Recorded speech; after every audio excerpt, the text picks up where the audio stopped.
evening, everyone, and thank you very much for joining us.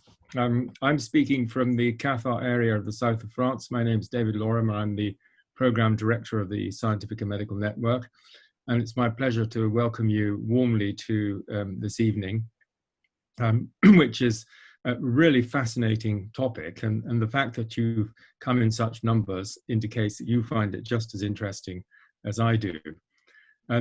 I've been researching Gnostics and Gnosis for some time, and I read and reviewed April's book, you can see it here, The Gnostic New Age, in the summer last year, for those of you who were attentive to the book reviews. And it's subtitled How Countercultural Spirituality Revolutionized Religion from Antiquity to Today. And I think this is still the case. And as you will have read, April is the Professor of Biblical Studies and Chair of the Departments of Religion at Rice University in Houston. And she's in her art room at home, not in her library in the university, due to the current circumstances. And she's the author of quite a number of books. She was explaining the new book that she's working on at the moment, including the 13th Apostle, what the Gospel of Judas really says. And I think this is maybe her most controversial book. And she's been researching this area for a very long time. So I'm going to ask her a few questions. And these don't come as a complete surprise because she has seen these questions. But we'll start with April. Warm welcome to our SMN community, with how you first became interested in Gnosis and Gnosticism, because that's quite an interesting story. Well, thank you. Thank you for having me speak with all of you today. It's really a thrill for me to know there are so many of you that are interested in this. Usually I'm talking to my college students, and there I got a class of this semester 20, which is a lot, but to have 150 people is really quite thrilling. I got interested in Gnosticism probably the same way most of you did, and that is you in a bookstore or what have you, you ran across one of these Nag Hammadi texts. Particularly, I find people run across the Gospel of Thomas. That seems to be the text that is the spark, and that was a spark for me. I was, we're talking the early 80s. I had just graduated high school, and I was a young girl trying to find her way and figure out what the heck I was going to do with my life. And like so many young people, I was really caught in the snares of vocation and felt that I needed at age 18 to declare a vocation. And so I went into nursing. And that first semester was a real struggle for me because I realized early on, because they put us right into the hospital working with people, that I didn't want to be a nurse. And so I was a bit overwhelmed and left nursing program, was in something of an existential crisis.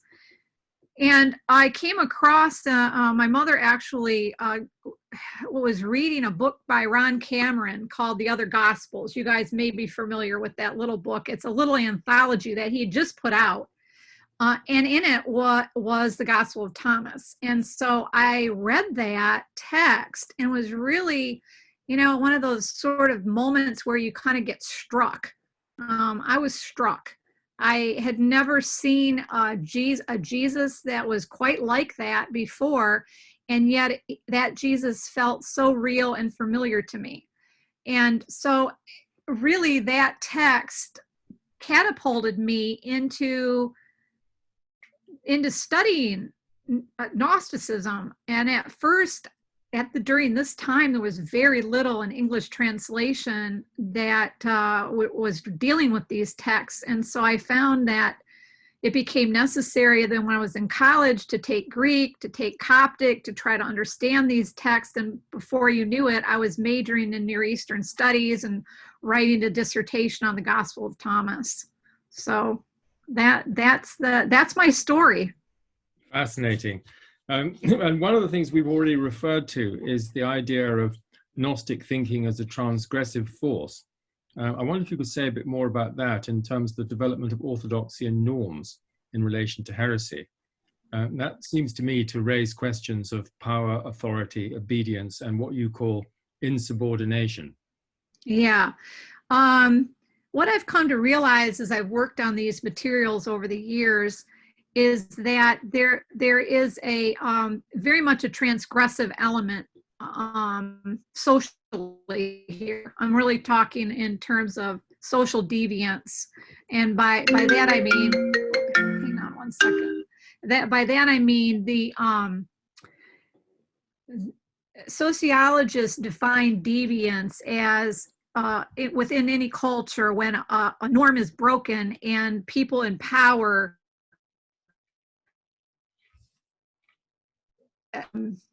like there are consequences to breaking that, and they come down on the people that are breaking that sort of social norm, that socially agreed norm. And so I started applying this idea to these texts and to the whole question of orthodoxy and heresy. And it started to make me realize that the people who are the emergent Catholics at the time actually have positioned themselves in a way that we're able to use media and in terms of writing and so forth to cast out people in the movement that they felt were too deviant. So Christians who they felt were not following the rules that they were trying to put into place. And so started there.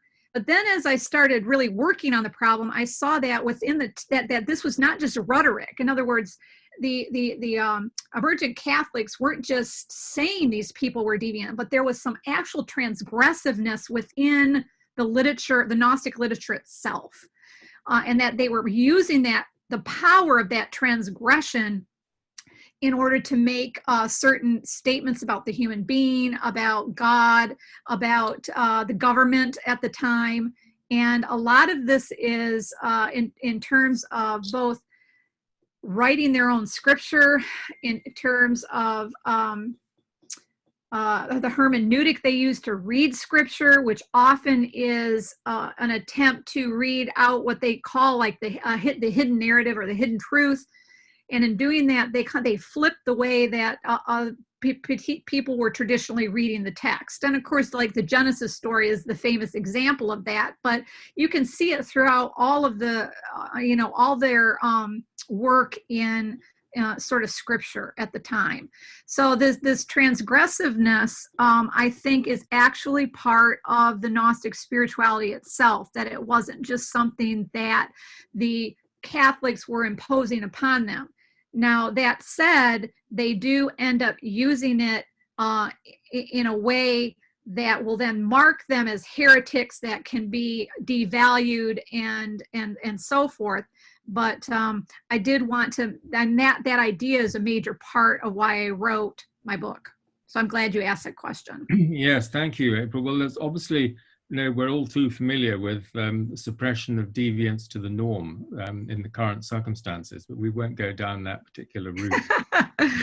Yeah. I want to come on to your very interesting distinction between various forms of spirituality. You talk about servant spirituality, covenant spirituality, and ecstatic spirituality. And perhaps you could say something about these as expressions of political and theological structures. For those who haven't read the book. Yeah, so one of the things that I was exploring as I wrote this book is what actually were Gnostic movements in antiquity. What were they transgressing? And this is actually a difficult question, because to say something like, well, they were transgressing Judaism or they were transgressing Christianity, that's difficult, because which Christianity, which Judaism? Judaism at the time was very sectarian. There are lots of different ways to be Jewish from, you can see at Qumran, or the emerging rabbis, the Sadducees. I mean, all of, there's many ways to be. The same with emergent Christianity. There's many forms of early Christianity. So that wasn't the solution to the problem. And the more that I read into their mythology and really targeted this question, I realized that what the Gnostic movements are doing, what Gnostic spirituality is actually doing, is it's offering a new way of thinking about God and thinking about the human being and its relationship to the world. And prior models, if you look at what I call servant spirituality, pretty much gripped the Mediterranean. So the human being was understood metaphysically to be a subordinate to the gods, really lesser than the gods, immortal, or the gods were immortal, and were created to be obedient servants. And to in the ancient world, the gods were immortal, they were at leisure, and so the humans were created to, in essence, support their leisure, to feed them either through sacrifices or through the smoke from the sacrifice or whatever it is, to give them honors and praise so that the gods, feel wonderful and, so forth. And if you don't do that, then the god will wreak vengeance on you. You could bring famine to your city or something like this. And in many of the creation stories, the human being is really kind of the last thing, not in terms of being the culmination of creation, but the final thing needed in order to go to the temple, sure that's being taken care of. Okay. And so it's that kind of idea. I hook this with politics of a king servants. So the god is the king, and everyone is here to serve. A distinct sort of way of being between God and human, and they don't mix. And then you have spirituality, which is a form of servant spirituality, but we see this arise and covenant spirituality is born out of the desire to kind of rein in these gods who are rather arbitrary. They're powerful beings and can do anything to you they want. And this was an attempt to rein the god in this way, the Yahweh God, and to suggest that the human being has a covenant relationship with the god or the king, so that there are certain sets of laws that the human has to follow. And as long as the human follows that, the god is on your side. As soon as the human doesn't follow that and breaks the covenant or the contract, then the god can punish the people or leave the people or what have you. And so that relationship was set up. And the ecstatic spirituality is another form, and that was the form in which people felt that that maybe they could invade heaven and actually like get a glimpse at God and talk to God and find out exactly what God wanted them to do. And in this case, they understood the God to be a kind of unknown, hidden thing that they might be able to contact. And so they set up all sorts of rituals and other sort of body practices in order to transform their bodies, themselves, into a type of being that might be able to enter these divine realms where the human's not supposed to go. And it's built, so the Gnostic spirituality is in some way kind of comes out of this ecstatic spirituality as a reaction to the covenant and servant spiritualities, because in this case, what you have going on is people who think that they are actually substantially related to a high supreme God who's not one of the gods of traditional religion. And by substantially, I mean actually a piece of that God has somehow become part of the human being. And that piece connects the person to that transcendent entity. so that then they work through this sort of ecstatic rituals and so forth to leave their bodies, to transform their spiritual selves into beings that can enter into a transcendent realm now, not just the heavens, and be with this transcendent God. And doing that really shifted the whole metaphysics, because this then made human beings gods, and it made human beings superior to the conventional gods because of this connection they had with this transcendent God. So I know that was a lot. No, if you have any question, I can try to clarify something. It leads very nicely into the next point I was going to raise, which you've almost said, that the Gnostic claim that our essential human self or spirit is nothing less than God's very own life essence, waiting to be reawakened through gnosis.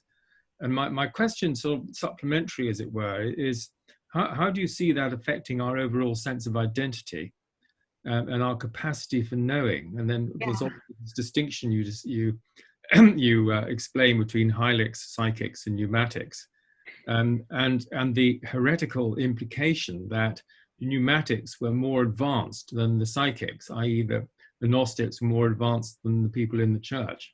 No, this is a very important question. So different Gnostic systems are going to map the human being a little bit differently. Some of them are going to do this tri pattern, as you say, about pneumatics, psychics, and helix. Not all Gnostics do this, but the point is that they all think that there's a part of the human being that is connected to that transcendent divinity, and that makes humans have the potential, anyway, of being gods. Usually, a person isn't considered by these groups to actually be born with the potential realized, or the group wouldn't have any reason to exist. The group exists in order to take that potential, that human potential, and actualize it. And there are groups that actually use that language. So this is not language that's coming from the 60s and 70s. This is language from these ancient materials. And so they have different ritual strategies to actually actualize this potential, this divine potential. Now, on the back side of that, it looks like they're saying, oh, people are predetermined to be either, a Gnostic or not a Gnostic. And that's only a theoretical, because in practicality, what they're doing is going out and trying to convert people as possible, and once they convert, then they're told, oh, you are a spiritual, you're born with a good spirit or whatever. So it's more of a theoretical idea than practical. And unfortunately, I think that the church fathers, they're looking at that backside and they're saying, oh, you say people are determined into these categories and that we're only psychics and we're not spiritual, so we don't like that. But in reality, it was a much more fluid situation. Yes, there's an element of self-fulfilling prophecy there, which you find in some sects even now, that because you choose to be in a sect, you're special in some way, which is a circular reasoning. Could we go on talk a little bit about the Gnostic myth, as it were? What's the story and the characteristics of Gnostic spirituality? Sure. So I actually start the Gnostic mythology at a little different place than most people. Most people are really captivated by this demiurgic figure, and I think that's because Irenaeus wrote the story that way and framed it that way. But the Gnostic stories, the Gnostic myths, when you read it, the demiurge, they don't care about him. He comes at the middle of their story, and he's kind of an inevitable character rather than what they're really interested in. So what they're really interested in is this transcendent God. And this transcendent God, they identify as a God that is not one of the conventional gods. That's not Yahweh, not Zeus, not Athena, nobody. It's something else. And that something else is the primordial, if you will, cause. Okay, the primordial cause, or the what started it all. Well, and that's the God they're interested in. And so this mythology, when you take a look at it, has many aspects that are Egyptian, that come from Egyptian mythology. The Egyptians, for years and years and years before the Greeks or Romans were even in the picture, we're talking about a transcendent God at the time that they named Atum.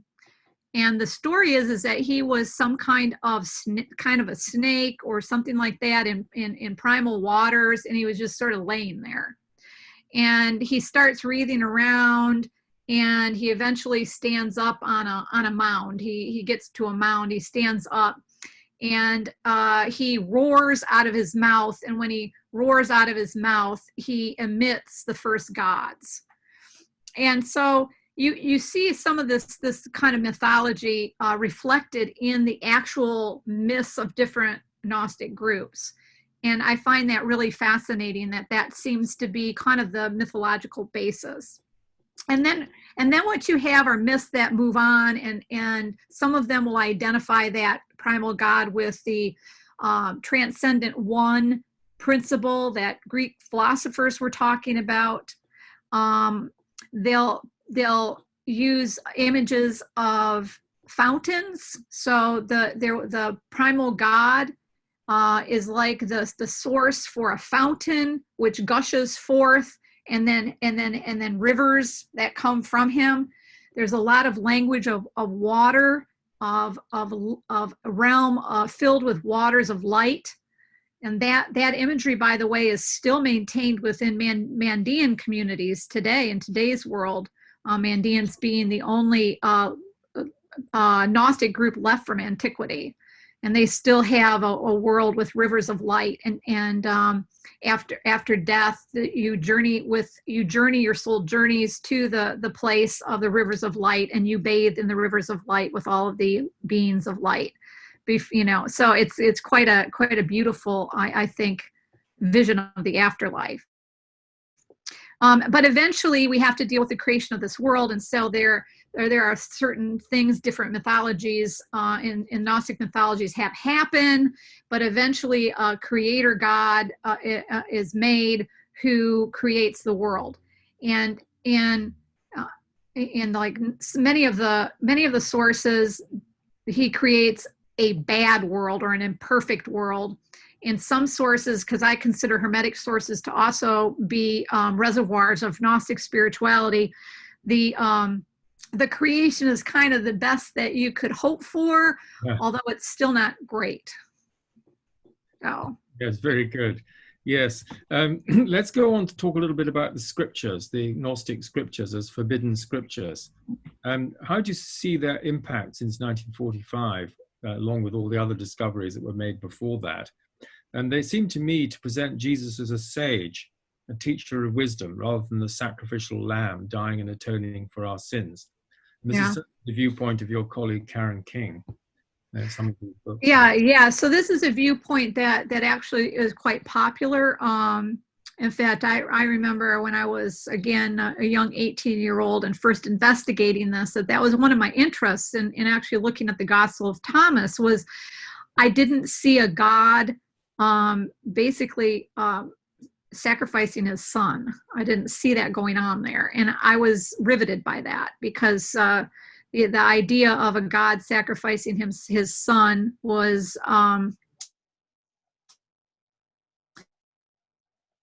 not really appealing to me spiritually. It wasn't my own experience of God, so to speak. And so now the Gnostic sources, Jesus does come across as a wisdom teacher, but he's much more than that in these Gnostic sources. In these sources, he is the being of light who comes down from the transcendent world in order to teach people how to get back to the transcendent world. So how can you get that spiritual, your spiritual essence, how can you get it to return to that transcendent realm? And so what he's often teaching isn't wisdom, but ritual. So each of these groups has different sets of rituals that they have developed, which they then into a narrative of Jesus as being sort of the revealer of these mysteries. So the mysteries aren't just content, they're also, well, I mean, they're content in the fact they're rituals, but they're not content in the sense of ideas. So we have both things going on there. Very interesting. This actually might be a good point to bring in, just changing the order slightly, about the structure of the Gnostic initiation. Oh. And what I was really interested in when I was reading your book was the role of silence in the incubation process, and I felt there were strong parallels personally with non-dual states and meditation. I don't know what your view on that. Absolutely. You've just you've really hit the nail on the head. So Gnostic mythology, or I'm sorry, Gnostic rituals differ from group to group. And they should, because the groups are saying we have the mystery, we have the secret, we know the way to the transcendent God, nobody else does. Yeah. So their rituals are actually different. You have to like probe into the narratives the groups have left us in order to really see what particular rituals they were doing. Now that said, when you do a comparative analysis of all of these different groups, there are three kinds of rituals that I find these Gnostic groups were engaged in. The first off, they were doing what I call waking up rituals, okay? A waking up ritual. And usually this involves water, but the idea is that you have to wake up the spiritual part of the person, and they do that ritually. For instance, there's a group called the Paradics, and I find fascinating, and I think that they did a lot of theatrical reenactments in their ritual. But it appears that they had people incubate, which means that they had them in a space probably where there wasn't a lot going on, like maybe a dark room or a cave or something like that, where they were incubating. They were laying there in silence for a long period of time. Okay, not sleeping. They weren't, but and then what happens is a character representing Hermes comes into the room with a staff, and he goes around and he whacks the people awake. And there's an exchange of a liturgy about waking up and facing Cronus and so forth.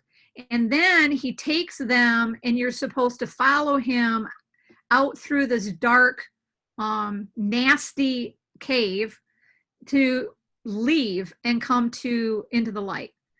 And so, of course, what they're doing here is they're reenacting the ascent from hell, from Hades, back up to the world. The caves were often portals of hate, considered portals of Hades.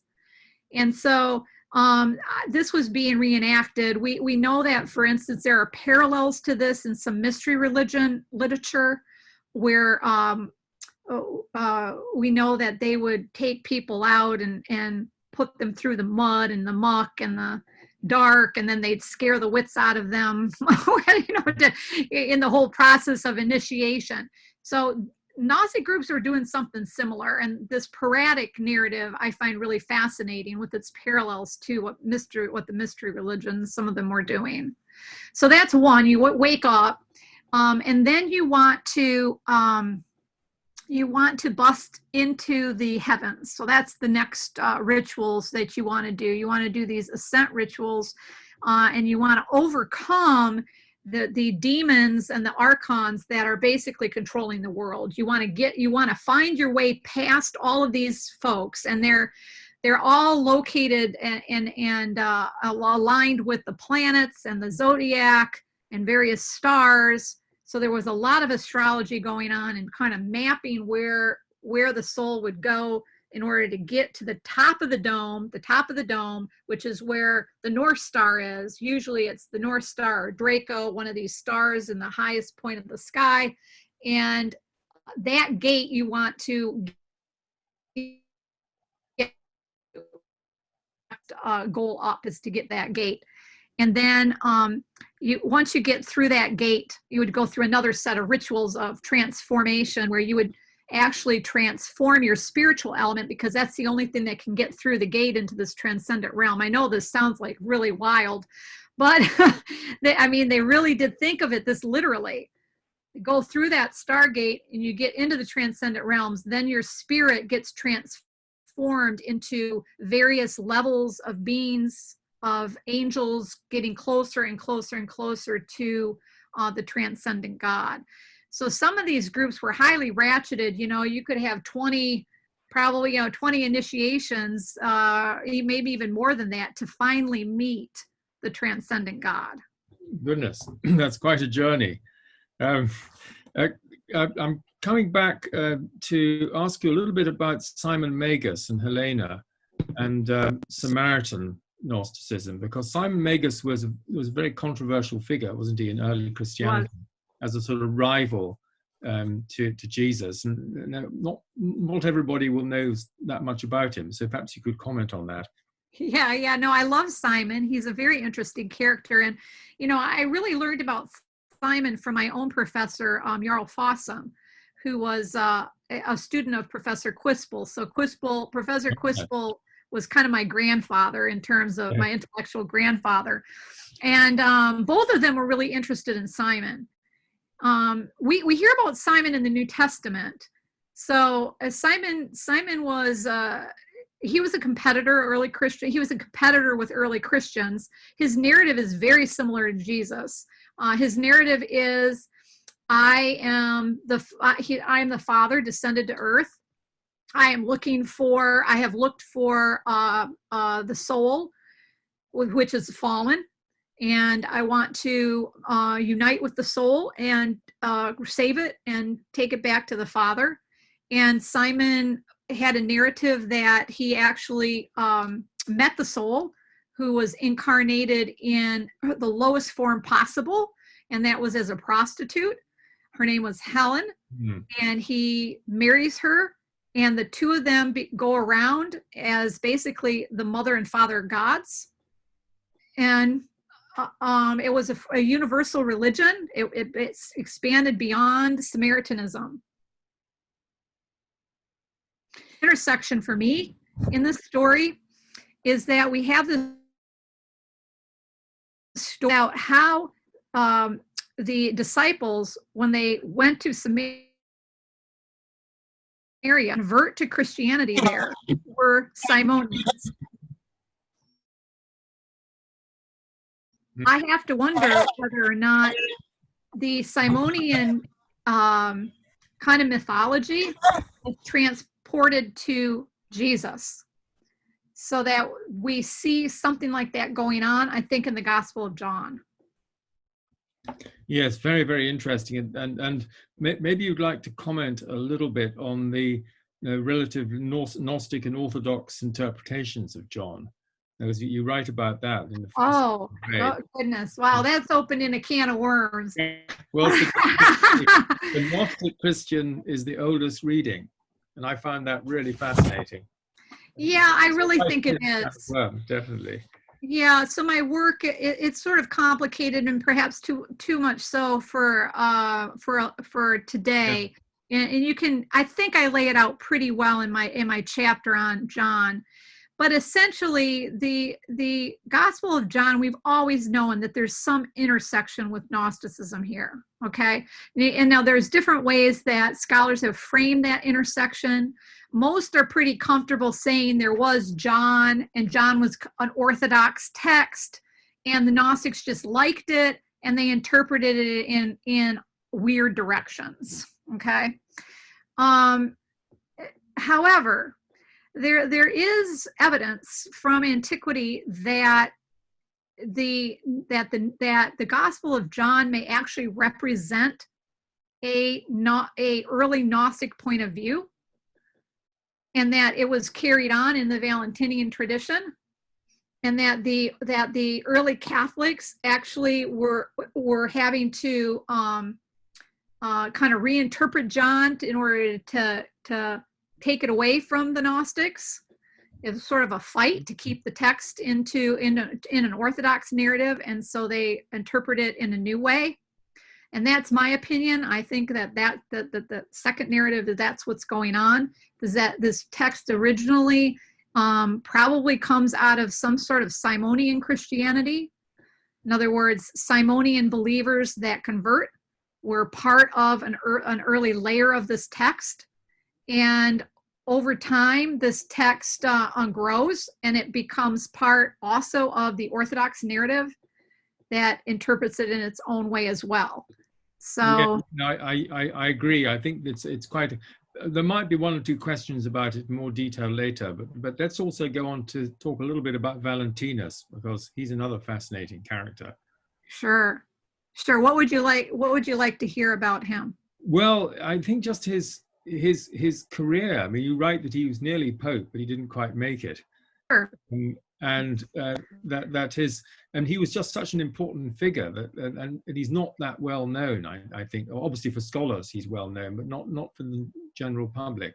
Okay, sure. So Valentinus is extremely important. We can't. I really can't say enough about him, and so anything I say is unfortunately, not enough.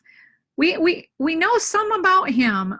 We have some letter fragments of his that were preserved by Clement of Alexandria, for instance. We have reports about him. It looks like he was a teacher around 120 in Alexandria. And my understanding of what he was doing was taking Egyptian mythology. He was Egyptian. He was an Egyptian man. And he was an intellectual. In Alexandria. So you have to think of him as a scholar at the time. And he was studying theology, and he was taking the kind of Christian mythology, and he was blending it with the Egyptian mythology and Egyptian stories. And he produced Valentinian mythology, and that was quite popular. He moved to Rome, probably in the 130s, 140, and worked there among a bunch of intellectuals who were there at the time. And he was, I guess, on the ballot, so to speak, to become elected Pope. And I think he really thought he was going to be elected. He didn't. He wasn't elected. And what Tertullian tells us is that he took that as he took it hard and decided to open up his own church with where he could teach his mythology, and that he did. And it's interesting at that time that many of his great students all congregate in Rome at this time and are teaching and are really an intellectual force at during the middle of the 2nd century. Yeah, it's very interesting, and Irenaeus had quite a lot to say about that. You refer to the struggle over the value of different kinds of knowledge, and I think this is very important. Gnosis and pistis, what I might call the esoteric and the exoteric, the mystical and the doctrinal. And I see this as extending into science and philosophy. And your colleague Jeff Kripal, who's speaking next week, he argues that with the academic, there's an academic marginalization of gnosis with its mystical and parapsychological associations. Yeah. And here you also got the norm defined by those in power. So how do you see this struggle? I mean, obviously the struggle went on at the time, but it's the sense in which it's still going on. Yeah, no, I really like the way you framed that question. I had not actually thought about it in those terms before, but yeah. So gnosis is experiential knowledge. So it's knowledge of God, not through book learning, but through actual experience, and that's contrasted with faith, which is not the same thing. faith, one can have faith and not actually have a Gnostic experience, not actually meet the God. You can believe something, but not actually experience it. And Gnostics are all about getting the person to the experience. And I don't want to say that it's that they elevate Gnosis above faith. I think faith is as much part of their tradition as Gnosis, but Gnosis is sort of the ultimate goal, right? It's what, it's that subjective experience of the entity that they're after. They do a lot of preparation, though, before that. There's a lot of book learning going on in these communities. There's a lot of study. There's a lot of practice in terms of the way they live their lives. So, it's not like, oh, God and you're saved. That's not at all what they're about. Tertullian tells us that it took Valentini, if you were initiated into the Valentinian community, it took 5 years. Yeah, very interesting. Yeah. I think it has parallels with the spiritual, the emphasis on spirituality and experience that I think a lot of people here would share. Yeah. And then we're coming towards the end of the questions I had in mind, and I don't want to ask you to explain a little bit about the 4 Gnostic Awakenings that you refer to. And I myself have a particular interest in the Bogomils and the Cathars, and Peter Dunov, he's a Bulgarian sage that I've translated, and he's a sort of neo-Bogomil in a way. Yeah. And then there's the Florentine Renaissance, and I find it striking here that the Cathar Parfait, like Esclamont de Foix, who was the most famous, they had equal status with the other initiates, with the male initiates. And so there's interesting themes here in relation to the modern emergence of feminist spirituality and the Holy Spirit, Sophia, as feminine. Yeah. And then could you also comment here on the resurgence of interest in Mary Magdalene? Because there's a lot of people interested in that too. So that's rather a lot. But how do you see Gnostic? So my idea behind all of this is that the question that I have, the big question that I have is why did Gnosis survive in modernity? Okay, so it's kind of flipping a question. So most scholars will say Gnosticism died 3rd, 4th century. We're done with it. But I don't think so. I think Gnosticism survives. And so my question to myself is why? And how? And so what I think actually certainly ecstatic experience is always woven in here. And I want to say that when I talk about artifact migration, it's usually with the caveat that people who read ancient texts like this usually either have had an experience and they're looking with them, or they do a lot of deep reading and then they have an experience. Okay, so ecstatic experience is always woven in here. But what I've noticed is that when ancient artifacts migrate into a new culture, so for instance, when the Hermetic materials were retranslated into Greek and to kind of hit at that moment, it reconfigured knowledge at the time, right? And a lot of Gnostic spirituality erupts from those texts through their new reading within the new culture. And it also means that spirituality takes on a new life and a new guise, right? In the way that it's understood. When, for instance, you have Pistos Sophia and the books of you are rediscovered, that impacted culture at the time. In fact, Blavatsky, it highly impacted her, and it impacted Mead. And they, Gnostic spirituality, then they read that back out, they make these interpretations of it, and it becomes like the perennial esoteric knowledge, right, of all religions, right? That's how they end up understanding it, but it feeds into culture. Jung ends up taking a lot of materials from the church fathers and blending it with spiritualism and his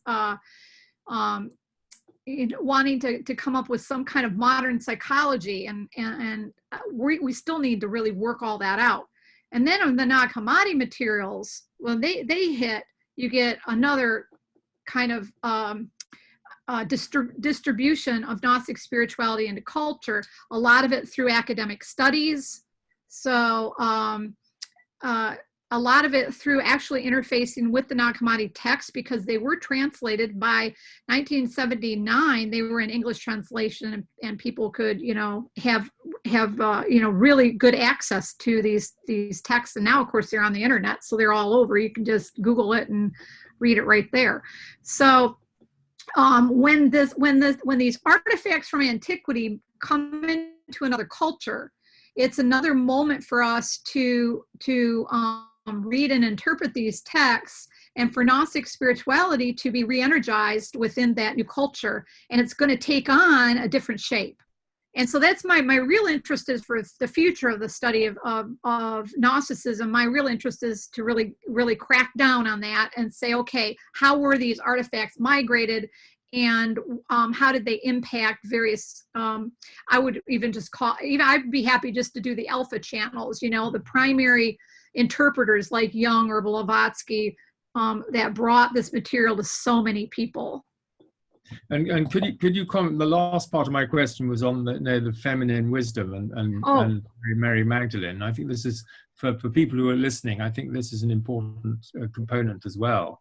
Yeah. So, and I would say that I would answer that question by really looking at the Gospel of Mary, the impact of the Gospel of Mary as an artifact. Now, again, that text is not in Nag Hammadi, but it was still.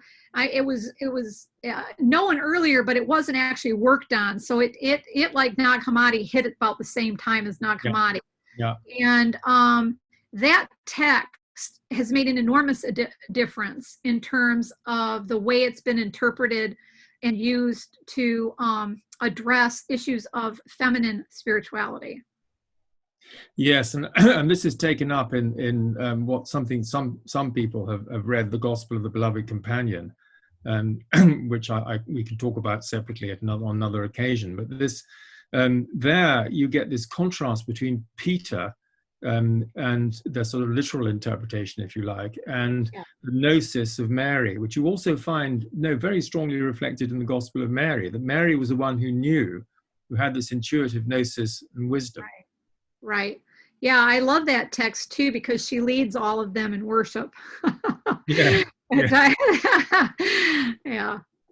Finally, how do you see the future of Gnosticism and Gnostic spirituality? You've talked a little bit about this, and I think just to say to people, I think we'll go into breakout rooms for about 10 minutes after we've got through this question, because I think there'll be a lot of things that people would maybe like to share with each other. Okay, that sounds future. So in terms of academics, my big push is going to be to try to understand why Gnosticism survives and is so strong in modernity. It's really, in my opinion, it's really affected religion. It's affected, I think, politics. It's affected. I don't think that there's much it hasn't affected.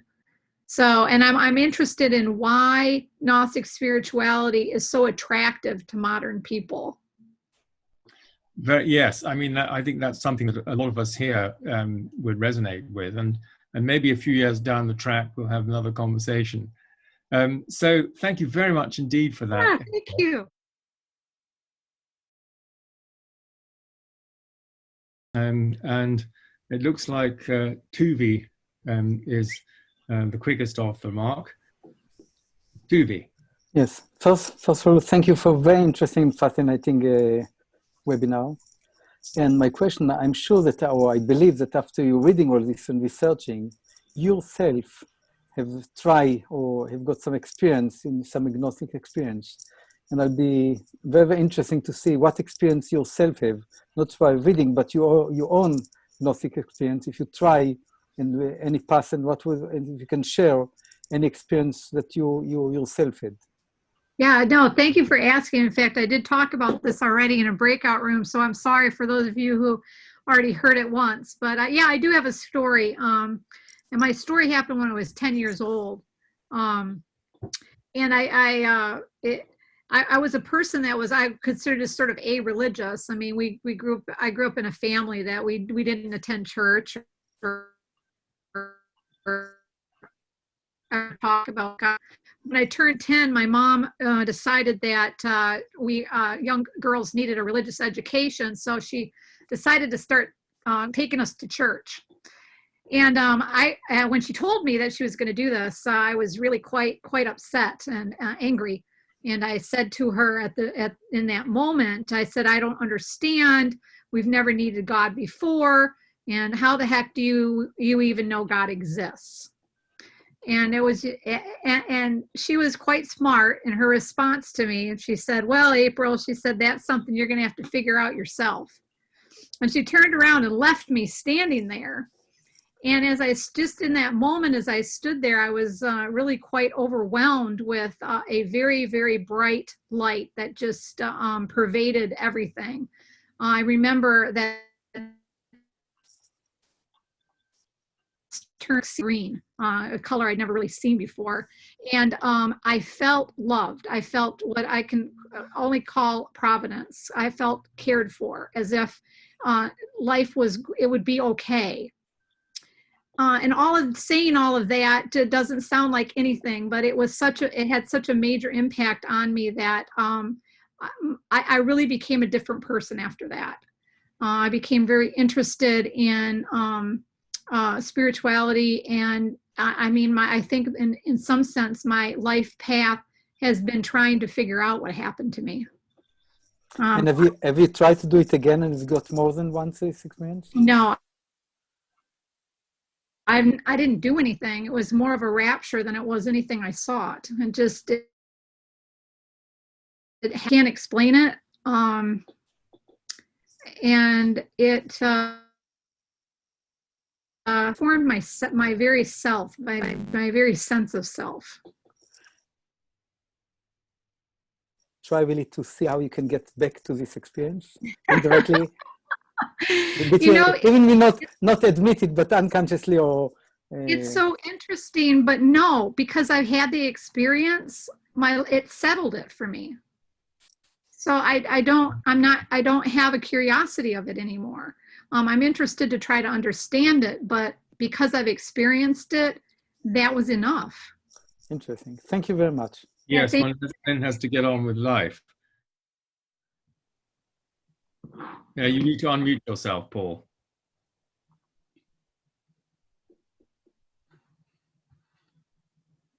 You're still muted.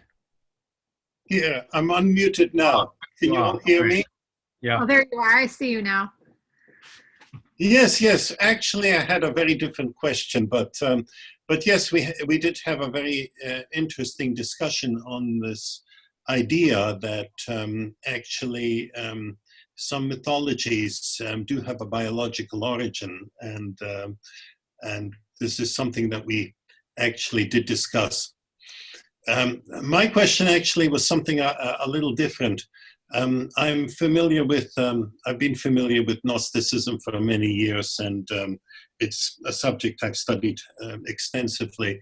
And there's there's a good friend of mine that I've known for 40 years is actually a Gnostic bishop in Los Angeles. Stefan Höller is his name. Yes. And you may know him too. Yes. But one of the critiques that everyone raises whenever you even mention Gnosticism, and as you know, a lot of people get hot under the collar when you do, they say, oh, it's an elitist religion, it's just totally elitist.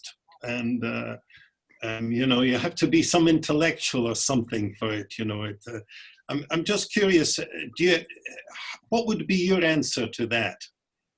Oh, I would say absolutely not.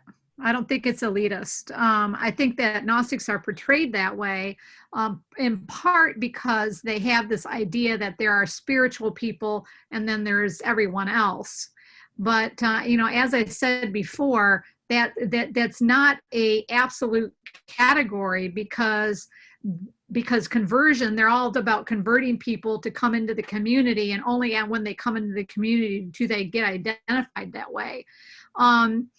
So, they do, there are Gnostic, the Gnostic communities in antiquity, they had different mythologies, but all Christians in antiquities had mythologies. So I don't think that the Gnostic mythology was any more elitist or difficult than perhaps philosophy, Greek philosophy, and bringing that into Catholicism. So yeah, I think it's just a red herring.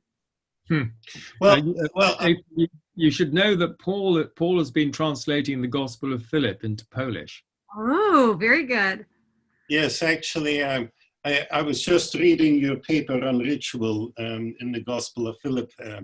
Yeah. But I am going to actually counter your argument with something, Okay. and Sure. that is that if you look at the Gospel of Truth, the Gospel of Truth has this notion of the Book of Life, Yes, in it does. which people's names are inscribed at the beginning. Yep. Those who are going to be Gnostics are inscribed at the beginning. This is a very difficult issue. Yeah, but I'll push back and say, we have that in Paul and we have that in Revelation as well. Of course you do, of course, and that's where Calvinism comes from, actually. Yeah. So it's no more. What I'm trying to say is it's no more elitist than other forms of Christianity. Okay. Yeah. Interesting. It's a common social strategy, right? It's a common social strategy to identify your group as being the elect. Yeah, exactly, and it's still true today. Right. I'd just like maybe to go to a question we got in the chat here from GB11060. Do you do any work on gnosis in the church as well as outside it, e.g. Greek Orthodoxy's emphasis on participation in the divine nature, 2 Peter 1:4, or the church's Thomas of Apostle set up in Kerala in India, or St. Gregory of Nyssa on the Trinity as a dance of being, knowledge, and love, or Irenaeus saying God became man so man could become God. There's a lot in that. Yeah, no, absolutely I do. In fact, my work on Thomas led me exactly in that direction. So I actually argue that the Gospel of Thomas is not a Gnostic text in terms of coming from one of these Gnostic groups in antiquity, but in fact represents an early form of Syrian orthodoxy. So yes, there is. So gnosis is not something that is only found in among Gnostic groups. There's a claim to gnosis in Clement of Alexandria, for instance, who talks about it in ways that are similar and different from the way Gnostic texts talk about them. And I think it's largely through Clement of Alexandria that idea becomes important in Syrian Christianity. So that's just a for instance. No, that's a very good one. Thank you, Bernard, our president. You're muted. You're muted. Bernard, you're muted. No, you're still muted. Okay, right. You're not now. Okay. Right. You're on.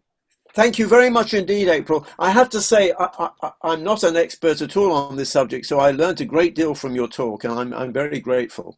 But I just wanted clarification on one issue, and that is the issue of how modern theology views Gnosticism, because my memory was that, I thought in the 2nd century or something, the Holy Fathers declared Gnosticism as heresy and that. Right. So I wanted to just ask, is there now a more enlightened view within Christian theology, for example? Is it now regarded as non-heretical? I mean, you had some discussion of of transgressing early on, but I wasn't quite clear how that related to the concept of heresy. So what is the current view of theologians? No, I mean, you can read the, Pope's encyclicals on this. He's been actively writing against Gnosticism in the last few years. So he's concerned about Gnosticism being present within the Catholic Church now. And so there's quite a bit that he has to say about it as a heresy. So officially it is a heresy, but as I said, I mean, my idea is that the spirituality has really invaded, if you will, the conventional religions in ways that they might not notice at first. But within the Christian mystical tradition, would it be regarded as heresy? One would have thought it was in some sense very complementary to the Christian mystical tradition.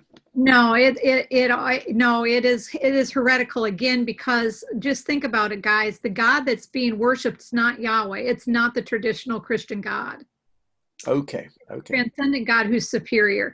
Think of the ancient Gnostics as ancient transcendentalists. This is a God beyond all the other gods. And so what ends up happening in this transgression, it ends up meaning that all the other gods are demons. I see. So it's not a perennialist position. It's different.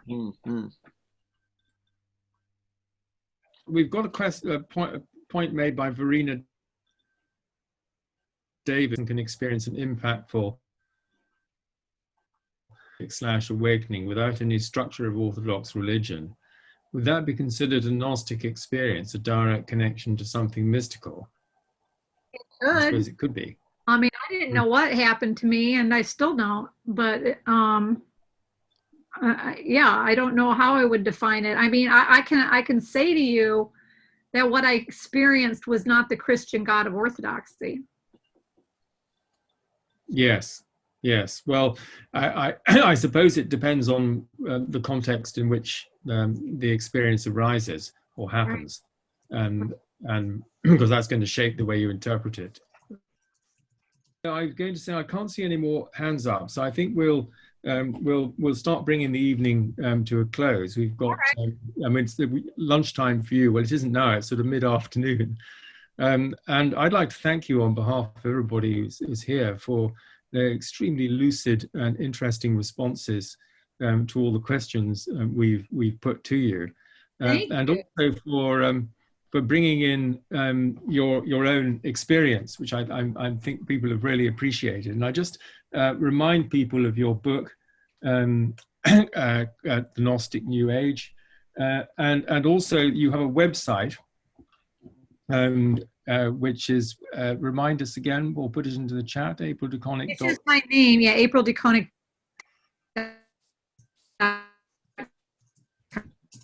So you're cutting out there. AprilDeConick.com. Good, right. And then you're also the executive editor of Gnosis. I am. So it's a journal that Brill publishes. And so that keeps you extremely busy. Very. I can imagine.